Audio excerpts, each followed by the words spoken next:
Our next topic is... What problems do you encounter as a parent and how do you resolve them? Alam niyo siguro, the reason why hindi namin siya nakukonsider na problem kung meron man. Kasi we really can't think of a really distinctive na problem. Is because talagang pinaghandaan namin. Tsaka pinag-uusapan talaga natin anything about the kids Up to the smallest, not just by pinaghandaan financially or pinagplanuhan. Pinag-usapan namin talaga ano yung gagawin namin kapag nandun na kami dun sa situation.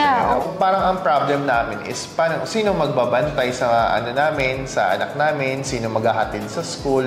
Sabi ko nga, di ba, gusto ko ako maghahatid sa school as much as possible. So, buti na lang, nandiyan si Tito Buddy.